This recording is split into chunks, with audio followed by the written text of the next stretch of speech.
Assalamualaikum warahmatullahi wabarakatuh. Di sini kami dari kelompok Kafka akan mempresentasikan hasil proposal kami, yaitu prediksi resiko loan default menggunakan pendekatan Big Data Analysis. Oke, resiko gagal bayar pinjaman loan default merupakan permasalahan utama dalam manajemen risiko kredit pada lembaga keuangan, baik perbankan maupun fintech.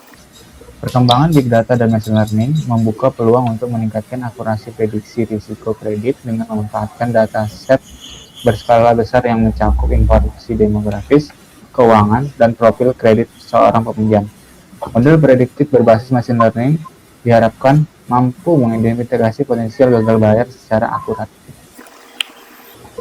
Baik, di presentasi ini kami akan membahas 3 rumusan masalah.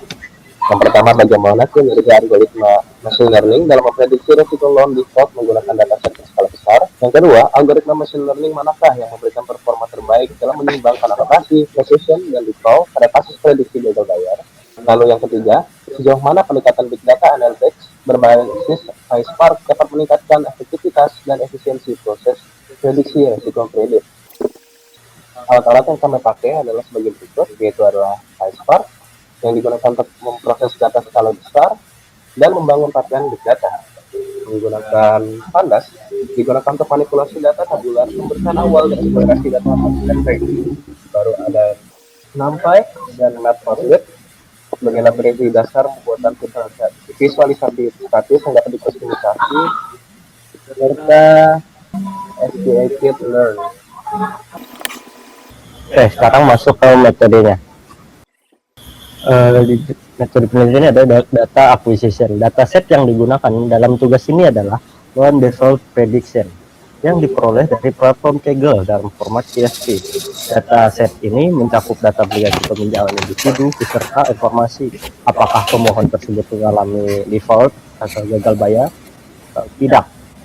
Dataset ini terdiri dari sekitar 374.000 baris dan 18 kolom atau fitur yang memberikan gambaran komprehensif mengenai peminjam dan kondisi peminjaman mereka.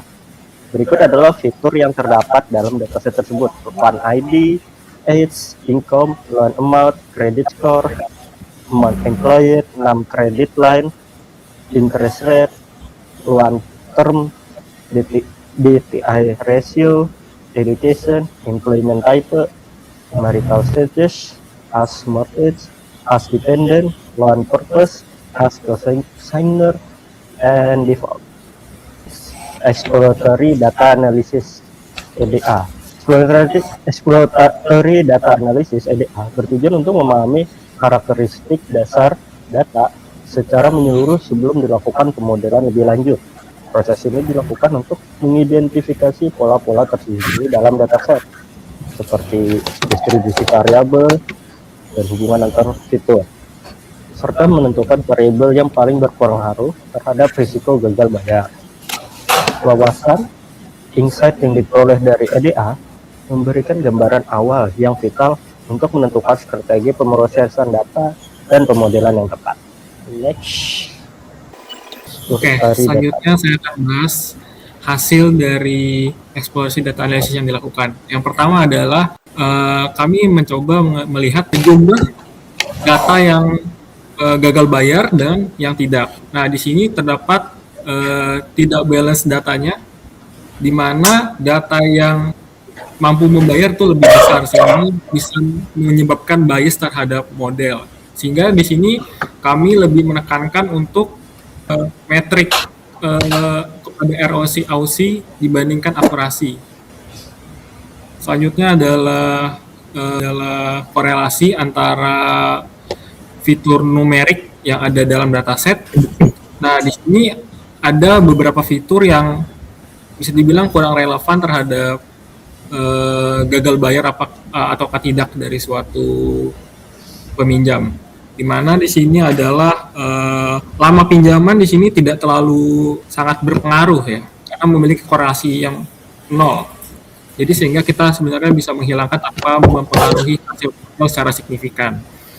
Kemudian yang ketiga itu adalah ini kita bisa mencari seberapa pengaruhnya sih faktor-faktor yang kita sudah lihat tadi di korelasi, seberapa pengaruhnya. Nah, di sini yang pertama adalah hubungan antara umur dengan resiko gagal bayar. Nah, di sini terlihat sekali bahwa kalau rata-rata yang berumur kurang dari 40 atau sekitar 30 tahun ke bawah di sini memiliki resiko yang lebih besar untuk gagal membayar.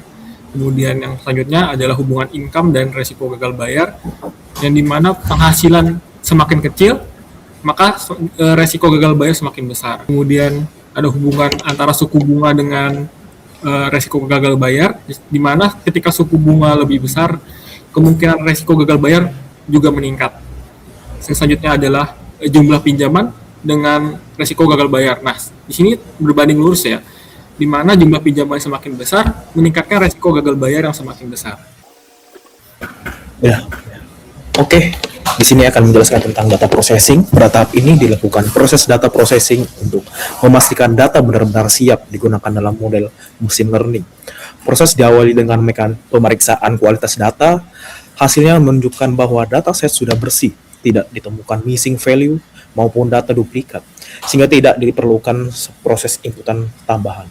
Selanjutnya, fitur-fitur yang tidak relevan terhadap tujuan prediksi dihapus agar model fokus pada variabel yang benar-benar berpengaruh. Kemudian, variabel kategorikal ditransformasikan menjadi bentuk numerik menggunakan teknik string indexing, sehingga dapat diproses oleh algoritma machine learning. Terakhir, seluruh fitur independen digabungkan ke dalam satu kolom vektor menggunakan vektor assembler. Langkah ini dilakukan agar struktur data sesuai dengan kebutuhan proses pelatihan model. Oke, selanjutnya akan ke tahap modeling. Pada tahap pemodelan, dilakukan pelatihan dan pengujian menggunakan 4 algoritma utama, yaitu logistic regression, random forest, gradient boosted trace atau GBT, dan XGBoost. Dataset dibagi dengan skema 95% untuk data pelatihan dan 5% untuk data pengujian, dengan tujuan memaksimalkan pembelajaran model mengingat ukuran data yang terbatas. Dari keempat algoritma tersebut, XGBoost menjadi fokus utama eksperimen karena kemampuannya yang kuat dalam menangani hubungan non-linear dan kompleksitas data. Eksperimen pada XGBoost dilakukan dengan beberapa konfigurasi parameter untuk menganalisis pengaruh kedalaman pohon dan learning rate terhadap performa prediksi. Konfigurasi yang diuji meliputi XGBoost, default, deep, wide, dan agresif. Pendekatan ini bertujuan untuk memperoleh konfigurasi model dengan performa terbaik sekaligus memahami trade-off antara kompleksitas model dan akurasi prediksi. Memasuki model evaluation atau evaluasi model, di sini dari 8 model didapat bahwa yang tinggi AUC-nya itu ada di XGBoost sama gradient boosting. Jadi dapat disimpulkan bahwa penerapan teknologi big data analitik menggunakan perangkat kerja PySpark terbukti efektif dan efisien dalam memproses dataset skala besar. Analisis data berhasil mengidentifikasi profil risiko utama di mana nasabah berusia muda, pendapatan rendah, serta dikenakan suku bunga tinggi memiliki kecenderungan gagal bayar yang lebih besar. Dalam hal performa prediksi, algoritma berbasis boosting, terutama XGBoost dan GBT, menunjukkan kinerja superior dibandingkan model lainnya dengan mencapai nilai AUC tertinggi di kisaran 0,76. Selain itu, temuan mengenai fenomena akurasi paradoks menegaskan bahwa penggunaan metrik AUC jauh lebih valid dan reliable dibandingkan akurasi semata dalam mengevaluasi model pada data yang tidak seimbang. Sekian dari presentasi kami. Kalau ada salah kata, mohon maaf. Kami akhiri. Sekian. Terima kasih. Wassalamualaikum warahmatullahi wabarakatuh.